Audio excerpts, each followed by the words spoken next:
The most depressing recent medical news is that antidepressants don't work. Hi, this is Dr. Mark Hyman. Even more depressing is the fact that we've been deliberately deceived by the pharmaceutical industry and the FDA that they do work.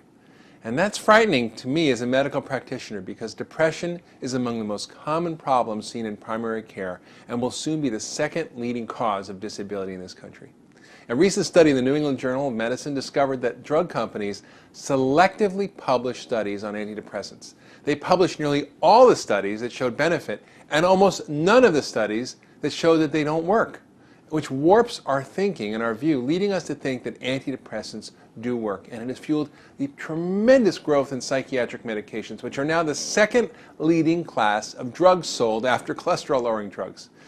And that's really worse than it sounds because the positive studies hardly showed benefit in the first place. In fact, 40% of people taking a sugar pill got better, while only 60% taking the actual drug had improvement in their symptoms. Looking at another way, 80% of people get better with just a sugar pill. That leaves us with a big problem. Millions of depressed people with no good treatments. So what is depression anyway? Depression is simply a label we give people who have depressed mood most of the time, have lost interest or pleasure in most of their activities, are tired, can't sleep, have no interest in sex, feel hopeless and helpless, and can't think or make decisions. But that label tells us nothing about the cause of those symptoms. And in fact, there are dozens of causes of depression, each one needing a different approach to treatment. It's not one size fits all.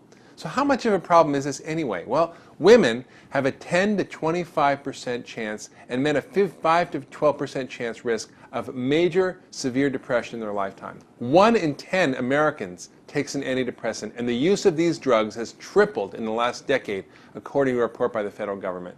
In 2006, expenditures on antidepressants soared 130%.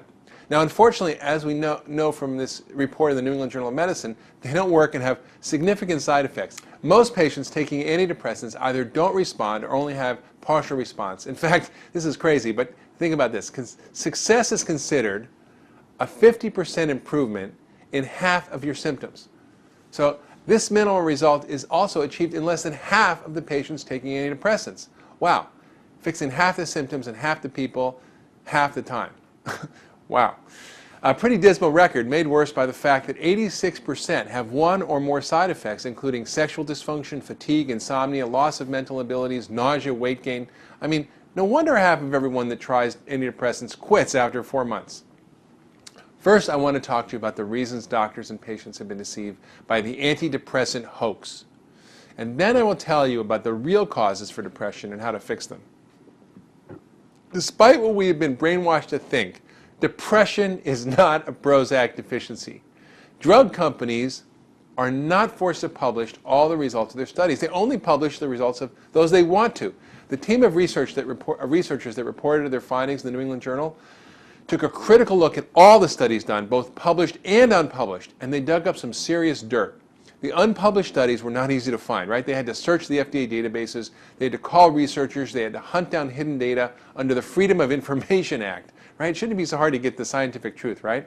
What they found after looking at 74 studies involving 12 drugs and over 12,000 people was 37 of 38 trials which showed positive results were published, while only 14 of 36 negative studies were published. But those that were negative were, in the words of researchers, the researchers published in a way that conveyed a positive outcome. That means the results were twisted to imply that the drugs worked even when they didn't.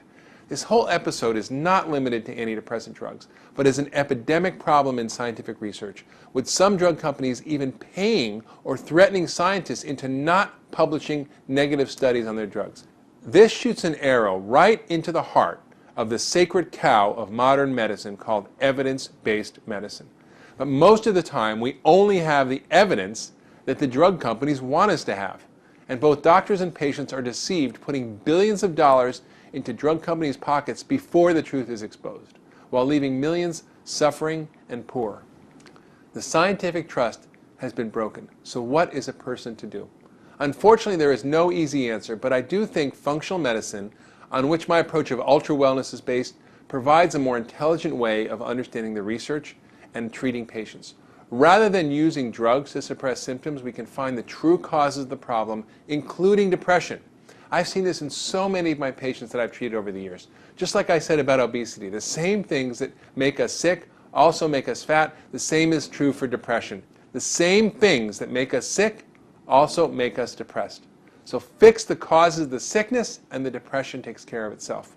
So just to take these few cases.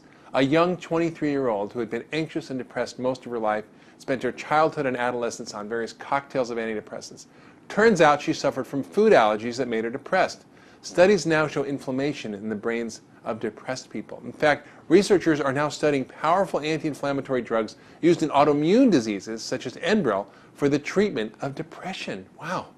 So after eliminating her food allergies, her IgG or delayed food allergies, her depression went away, she got off her medication, and she lost 30 pounds as a side effect. Or how about the 37-year-old executive woman who struggled for over a decade with treatment-resistant depression? That means drugs that don't work. Fatigue and a 40-pound weight gain. We found she had very high levels of mercury, and getting the mercury out of her body left her happy, thin, and full of energy.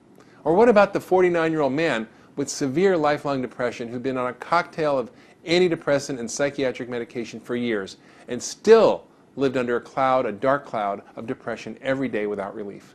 We found he had severe deficiencies of vitamin B12 and B6 and folate, and after giving him back those essential brain nutrients, he called me last year to thank me.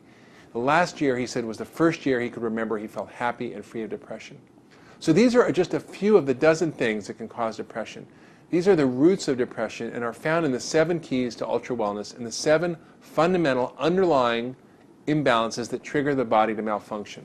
So as we now see, antidepressants are not the answer to our looming mental health epidemic. We need different solutions, and I'm very excited about my new book coming out next year called Ultra Mind Solution.